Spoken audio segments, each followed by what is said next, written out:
Tervist Blackstaffi podcasti kuulajad, mina olen endiselt Raigo ja külas on meil uuesti Liis Salus, kes on siis toitumisterapeut.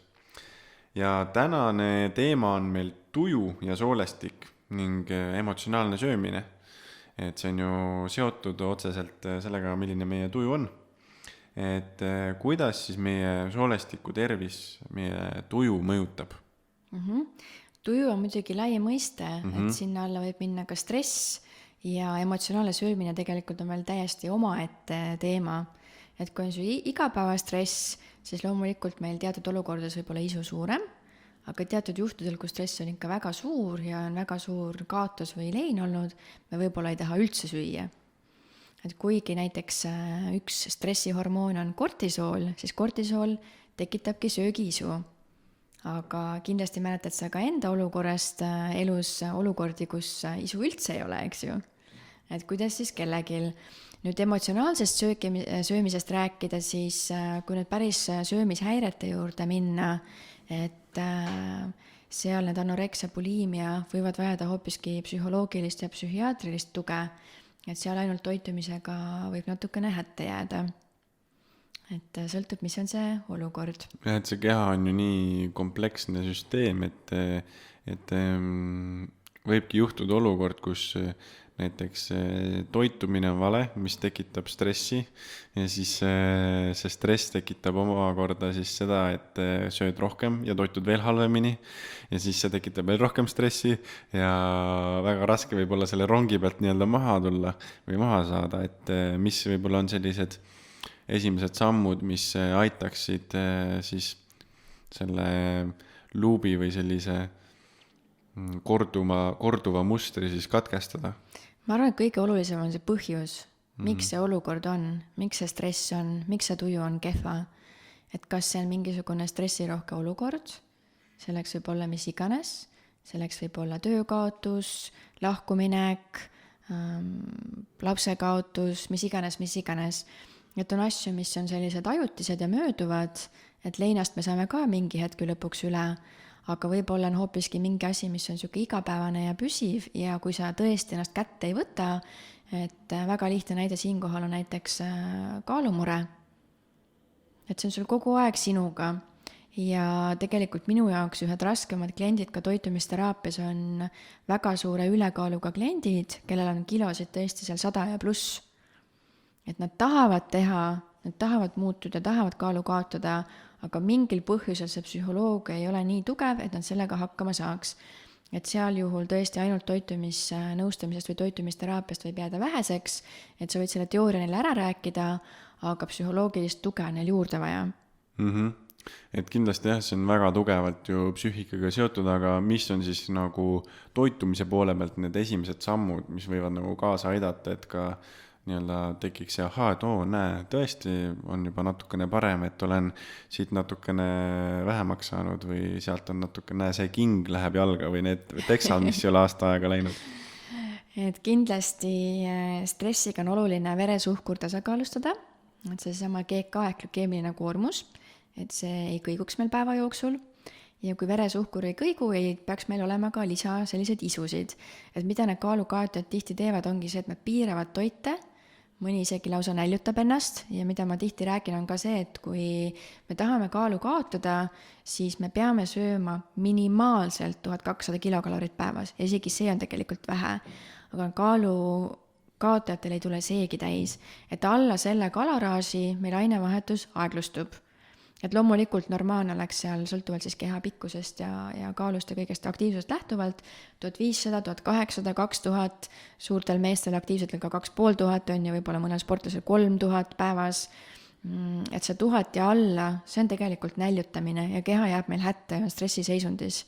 Ja et kehal saab sellise signaali, et oi, süüa ei ole ja kõik söök, mis tuleb talletada siis ja mitte anda ära, sest et kui läheme tagasi ja ajas ja oleme kuskil koopas ja me saame süüa korra, siis sööme selle sisse ja siis me peame ju hoidma, me ei tohi energiat kuidagi kaotada, me ei tohi kaalu kaotada, et võimalikult keha nagu hoiab kinni just sellest siis lisakilodest. Täpselt just. et keha meil lõdvestuks, ei oleks stressiseisundis, on ikkagi vaja süüa siis kalorite hulk ja siis saab keha hakata lõdvestuma. Just eile hommikul rääkisin ühe noormehega, kes on siis praegu tema ei ole minu klient, lihtsalt minu tuttav, jagan tema lugu. Tema on siis eelmisest suvest saadik olnud siis 8 kuud intermittent fastingu peal, ehk siis vahelduv paastumine ja sööb ainult korra päevas. Et see on siis enamasti õhtusöök tal. Ja siis ma täitsa kohe küsisin toitumisterapeudi huvist lähtuvalt, et okei, et palju sa siis kaalu kaotanud oled? Ta ütles, et no praegusega 12 kilo, et esimese suur rahmakas läks tal ikkagi esimeste kuudega maha ja nüüd on siis nagu pigem kilo kuus või niimoodi toppama jäänud. Ja loomulikult mina siis oma teadmistest ja kõigest muust, mis ma lisaks olen lugenud lähtuvalt, siis üritasin teda julgustama, et aga palun hakka nüüd rohkem sööma, rohkem toidukordi päevas. Ta ütles, et palun anna mulle veel 2 kuud, ma tahan veel seda oma protsessi jälgida ja nautida, et võib-olla mõne kilo veel alla saada. Ja kui minu tuttavad ja sõbrad ka minuga kuskil väljasõitudel käivad või rohkem aega viidavad, nad tegelikult näevad, kui palju mina söön. Ma söön 3 põhitoidukorda ja 2-3 vahepala ja see on ka tegelikult selle veresuhkru tasakaalus hoidmisega oluline ja ka kaalulangetusel oluline, et süüa tihedalt, süüa pigem väikseid koguseid, õiget toite toiduaineid ja mitte piirata ja näljutada ennast. Et võib-olla temaga, minu tuttavaga ka, siis esimene samm on see, et aga hakka natuke rohkem sööma, aga söö õigeid asju. Et ma ei taha sulle küll paleo toitumist soovitada, aga kui sa muud ei julge, et võta siis lihtsalt see liha ja juurikad või kala ja juurikad, kui sa süsivesikuid kardad, et hakka kuskiltki pihta. Ja ma luban sulle, et su kaal ei hakka tõusma, et see süsteem või dieet või mis sa praegu teed, see ei ole sul kindlasti igapäevane toitumine elu lõpuni. Ja kaalu puhul tihti juhtubki see, et kui nad lähevad tagasi, siis nad libastuvad väga kergelt, et peaks ka olema tegemist meil elustiiliga, mitte see, et me nüüd dieeditame või jojootame või keelame endale, et lihtsalt õigeid asju süüa ja kehal lasta rahulikult toimetada. Aga kas ta kaloraaž siis selle ühe toidukorraga oli siis piisav või jäi ka see väga madalaks? Ma arvan, et see on ikkagi alla 600, alla 800 kalori. Et see on üks korralik eine, aga ma ei usu, et sealt üle 1000 tuleb küll kokku. Okay, et minu jaoks on see juba ohumärk. Ja. Aga kui see oleks, ütleme, 1 kord päevas, aga siis kaloraaž tuleks täis? Tahaks näha inimest, kes suudab süüa 2000 kilokalorit ühel toidukorral, mis ei ole McDonaldsi 3 burgerit, mis on normaalne tervislik toitumine. Et kui võtta ka need toitumise põhialused, siis need samad köögiviljad, puuviljad, seal ei ole väga palju kaloreid ju tegelikult. Ja ma tean, et osad sportlased kasutavad ka intermittent fastingut siis enne võistlusi siis selleks, et saada enda rasvaprotsent madalaks, kes on just näiteks kulturistid. Aga sellega muidugi kaotavad ka päris palju siis lihasmassi, et keha hakkab energiat võtma lihastest. No lihased on jah kõige viimane allikas on ju, et aga kui rasva enam ei ole, siis on lihaste kallal just. Et see on kehal ikka väga suur häiresignaal, et see ei ole keha loomulik seisukord niimoodi toituda ja niimoodi neid piiranguid jälgida. Eks jah, inimesed proovivad väga erinevaid asju, mõnele toimib, meeldib, teisedel ei sobi üldse, et eks see oleneb inimesest aga kui ma korra veel tuleks tagasi siia, et kui see veresuhkru tase siis püsib stabiilsena, et kas on vahet, kas ta püsib stabiilsena siis nende väikeste ampsude tegemise nii-öelda tagajärjel, et kogu aeg pidevalt sööd midagi või siis, et kui söödki 1 kord päevas, siis veresuhkur on ka stabiilne, aga madalam lihtsalt päeva jooksul, et see hetk ainult siis läheb kõrgemaks, kui sa sööd parasjagu. Jah, et see veresuhkur siis tõuseb meil toitu süües ja just süsivesikud ja süsivesikute tärkles, mis lammutatakse siis lõpuks glükoosimolekuliks, et see on see, mis seda veresuhkurt tõstab. Ja kui seda süsivesikut või toitu ei ole, siis tuleb kehal minna reservide kallale. Et loomulikult ta võib töötada kaalu kaotamise nimel, aga mitte lõplikult. Et me ei saa teha ikkagi ekstreemseid piiranguid ja ekstreemseid lähenemisi, et kindlasti toitumisteraapia paneb siis päeva jooksul normaalselt sööma ja et keha ei oleks stressiseisukorras. Küll aga tulles nüüd tagasi nende stressi ja tujude põhjuste juurde, siis on väga oluline eristada, miks see stress on. Et stressi esmane sümptom võib olla ka näiteks ärevus, et sealt pihta hakata, et miks see olukord on tekkinud, kuidas me seda lahendame. Ja kui me need olukorrad lahendame, siis võib kaduda ka see stress ja paha tuju. Et kindlasti asjaga tuleks tegeleda, mitte põgeneda selle eest. Nüüd kindlasti kõik on kuulnud sellisest reaktsioonist nagu võitle või põgene, et inglise keeles fight or flight.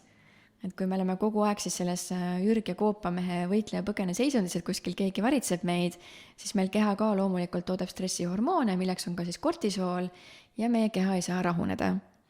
Ja nüüd toitumise ja soolestiku ja lekkiva soolestiku koha pealt olen juurde lugenud, et ka kortisool ja pigev stressitase ja kortisooli kõrge tase võib seda lekkivat soolt põhjustada. Et kindlasti meil ei ole hea pidevalt olla selles stressiseisundis ja stressiseisundiga on meil kindlasti ka sümpaatiline närvisüsteem siis üles erutatud ja see puhkeseisund on siis parasümpaatiline, et kindlasti siis jälgida neid tegevusi, mis me päeva jooksul teeme, et võimaldada ka siis sellist parasümpaatilist närvisüsteemi olekut endale.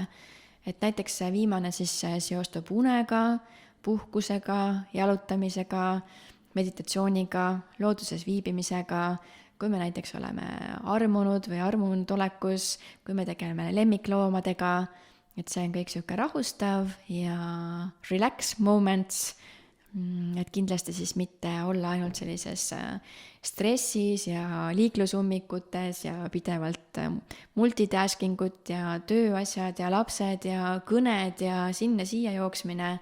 Et see on just see sümpaatiline närvisüsteem, mis meid väsitab. Et pidevalt nagu mõtle, et mitte mõelda pidevalt asjade peale ette, vaid olla siis hetkes ja leida see aeg. Et jällegi meie keha on ju üks tervik ja me peame seda siis kohtlema ka kui sellist, et kui toitume väga tervislikult, aga kogu aeg on stress, siis näed, joome jällegi selleni, et võib põhjustada siis lekkivat soolt, kuigi toitume tervislikult. Et hoiaksime siis enda nii-öelda psühholoogia korras, et mõtleksime positiivselt hästi, oleks ärevuses, sööksime hästi, et jällegi need on kõik nii-öelda tooli erinevad jalad, mis peavad olema ühepikkused. Et kui võtta üks osa ära, siis lihtsalt keha kukub kokku või see tool kukub kokku, püsti ei püsi. Ja mis seda sümpaatilist närvisüsteemi veel nagu sinna panustavad, mitte ainult stress, ka näiteks unepuudus, alkoholi joomine, kohvi joomine, infektsioonid, põletikud ja ka tegelikult selline kõrge intensiivsusega treening. Et kehale on ka sihuke liiga tihe sportimine, liiga intensiivselt ka pigev koormav. Et pigem iga päev 10 kätekõverdust kui ühe päevaga 3000 kätekõverdust. Näiteks. Just. Aga nüüd stressist ja tujudest rääkida, et kindlasti väga oluline on, mida paljud on kuulnud ja mille peale võib-olla mõtlevad, on aminohape trüptofaan. Ja selles siis toodetakse 5-HTP, millest omakorda serotoniini, mis on siis teada-tuntud õnnehormoon.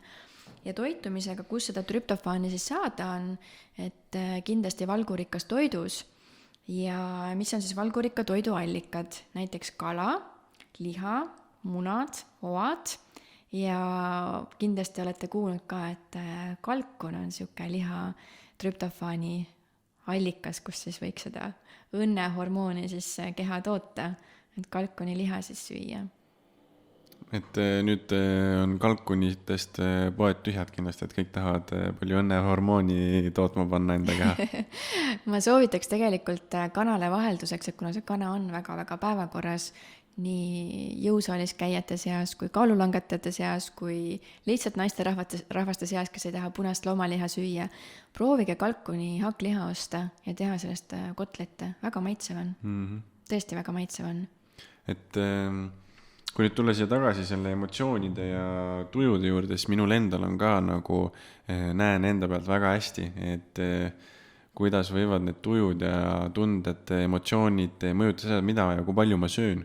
Et ma näen, kui ma ei käi looduses näiteks, pean saama looduses käia rahulikult, jalutada metsas, vaadata, olla hetkes täielikult, et ei mõtle selle peale, et mis kohtumised on homme või mis on vaja teha ja mis oi kui palju veel tegemata on. Et siis ju on nii palju ärevust ja stressi ja siis kipun palju sööma. Vaat see ongi see sümpaatiline, parasümpaatiline närvisüsteem, oled looduses, on parasümpaatiline, oled sümpaatilises, siis on see stressihormoonide tootmine ja stressihormoonid on meil adrenaliin, noradrenaliin ja kortisool.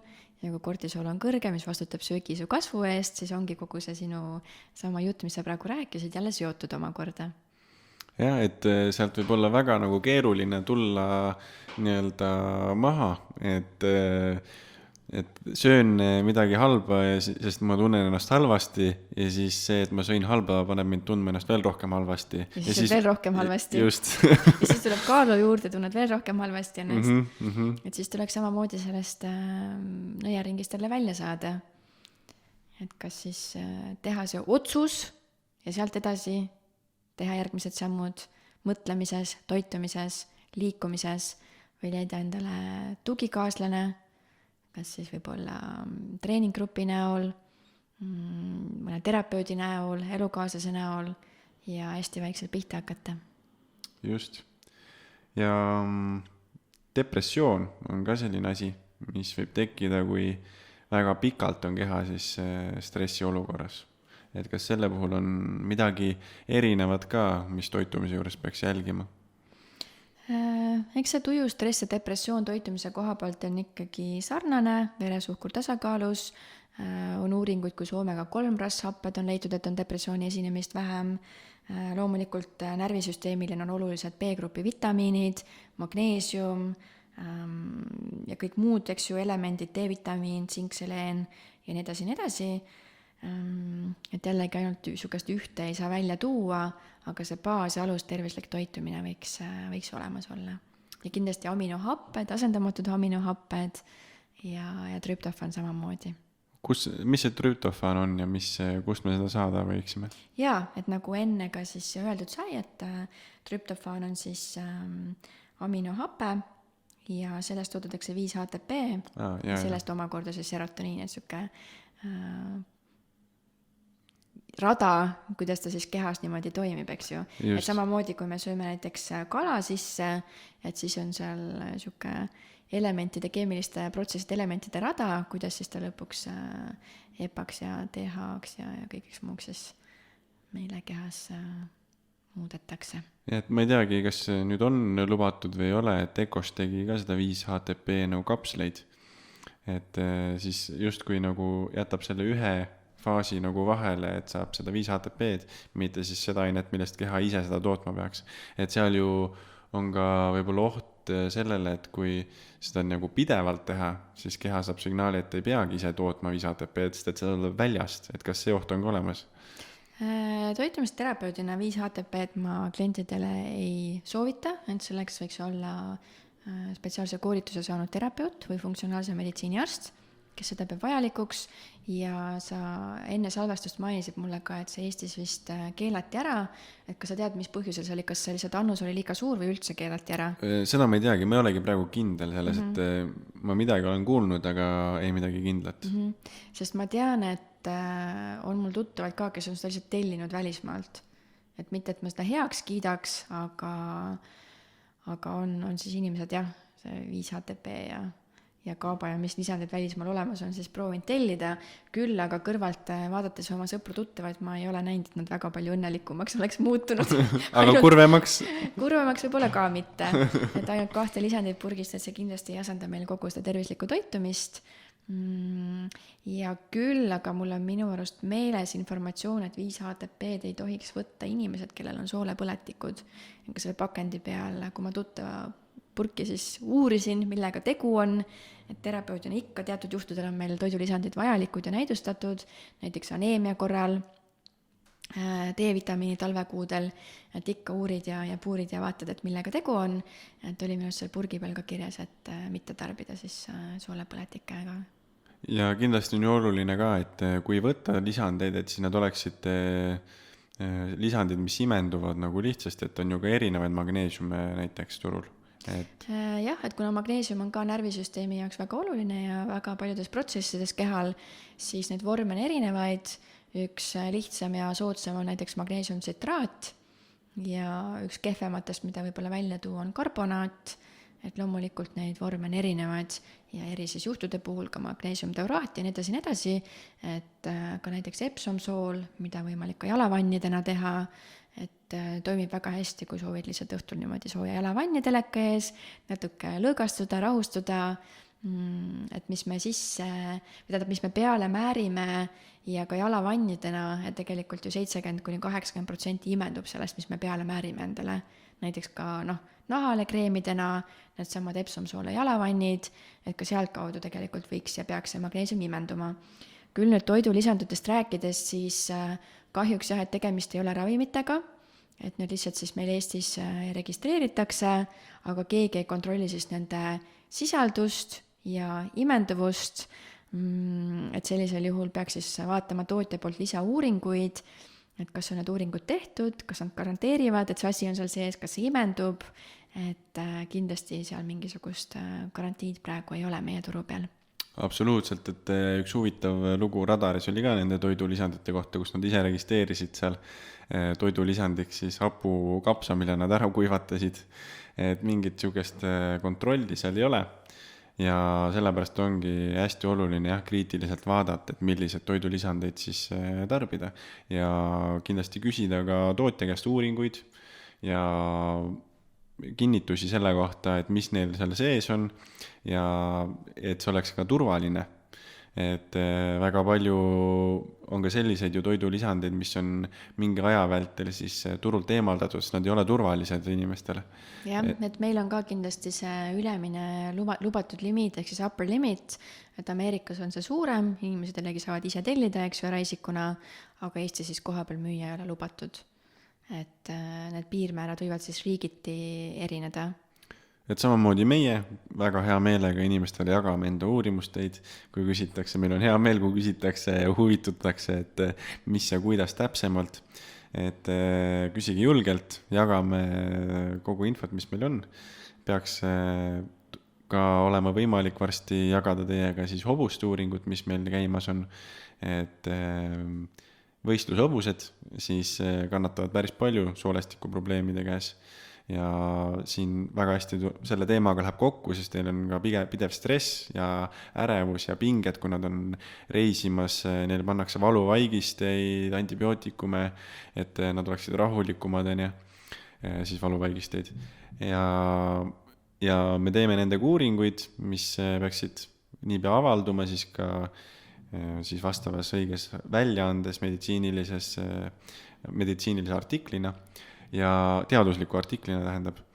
Ja juba tegelikult esimeste kuude jooksul me nägime siis paranemisi, aga midagi täpsemalt ma öelda ei saa, kuna seda peab lugema siis uuringust, et ei ole lubatud avaldada, aga ma olen väga põnevil. Kas sa tahad oma jutuga viidata sellele, et hobustel on stress, kortisol kõrge, sellest tekib lekkiv soolestik? Ma ei kinnita ega lükka ümber. Ja black stuff läheb siis soolestiku olukorda päästma. Jah, sest üks asi, mis kindlasti on oluline, on ju see, et me võime võtta siis elus baktereid palju sisse, aga kui meil on siis keskkond on väga halb soolestikus, siis nad ei jää elama seal, kui seal on põletik ja halb olla neil, siis neil ei ole võimalik seal ellu jääda, et kõigepealt on oluline saada see keskkond siis selliseks, et oleks üldse bakteritel võimalik seal elada. Ja nendel headel bakteritel, et kinnitada, et nagu oleks kinnisvara olemas, et kus saaks rahulikult siis toimetada. Et seetõttu võib-olla esimese asjana, nagu sa ka mainisid, et kapslis neid probiootikume sisse lahmima hakata mitte, et pigem vaadata enda toidulaud üle ja siis võib-olla ka kasutada black stuffi näiteks katalüsaatorina, mis aitab siis kiiremini selle tasakaalu leida. Just. Et loodame parimat ka hobustele. Katsed on edukad olnud, nii et... Just. Aga võib-olla siiani siis tõmbakski selle joone, kui on sul veel midagi tähtsat lisada, mida kindlasti siis silmas pidada. Kui on, siis võib-olla depressioon, et mida toidulaualt vältida, mida just otsida, lisaks siis nendele psühholoogilistele abimeestele, et just toidulaua koha pealt. Et tervislik toitumine, et võimalikult puhas toidulaud, välja siis liigne loomne, liigne küllastunud rasv, transrasvad, et kui me oleme stressis ja depressioonis ja me võime gluteeni süüa, me võime piima süüa, sest tihti juhtubki ikkagi see saiake või pitsatükk või pasta või mis iganes, eks ju. Mis võib vallandada selle reaktsiooni, et tuleb halb enesetunne ja siis juba läheb see pall veerema. Jah, et veresuhkur läheb hästi kõrgele, siis me muutume jälle vihaseks ja tahame, veresuhkur kukub alla, tahame uuesti süüa, siis meil tekivad isud, et see on niisugune pidev ring, et pigem süüa siis asju, mis on tervislikud, mis hoiavad veresuhkurt rohkem tasakaalus, mis on head valikud ja ma olen üsna kindel, et sellest heast ja õigest toidust me ei söö ennast üle, et kindlasti kui mõelda näiteks ananassi peale, vaevalt, et keegi iga päev tahab 5 kilo ananassi süüa ja see küllastus tekib.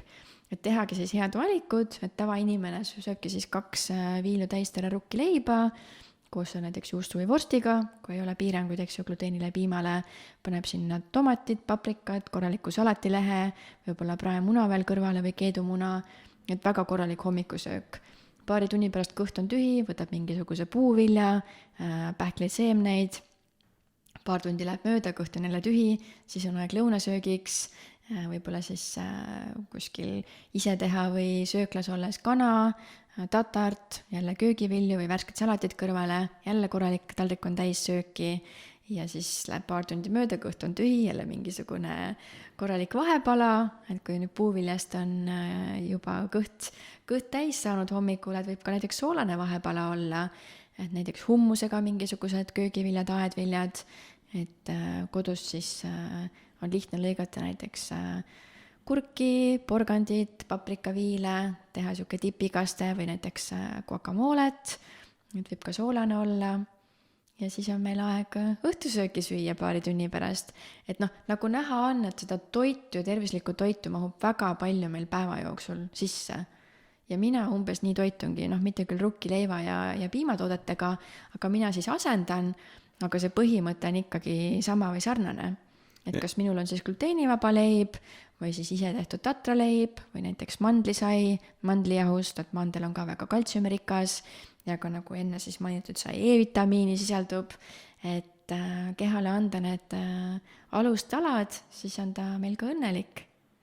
Ja, et kui keskkond on vastav ja kodus on tervislikud toitained siis, või nagu toorained, siis meil ei olegi ju varianti, et meil käsi sirutaks kommi poole, kui seda kommi pole. Ja must šokolaad, tume šokolaad, ärge unustage. Väga hea variant. Et kui juba magusad, siis tumedat. Jah.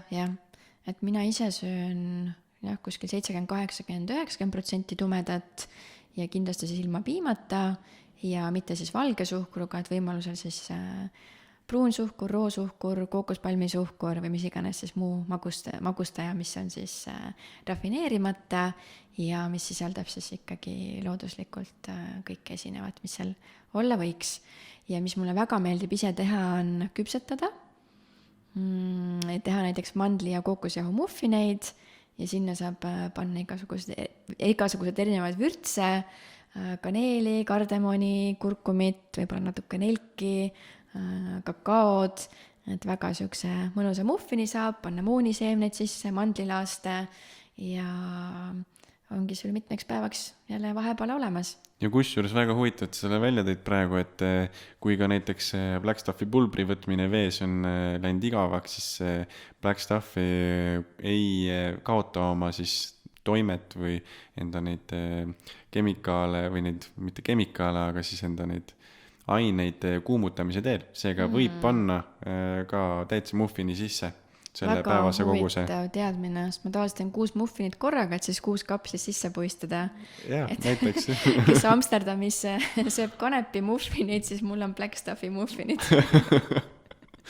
Just. Aga sellega võib-olla lõpetamegi, et kõik muffinid küpsetama ja ja siis on kõik õnnelikud, kalkunid sööma, muffinid küpsetama. jah, Black Stuffi muffinid ja kõik on õnnelikud.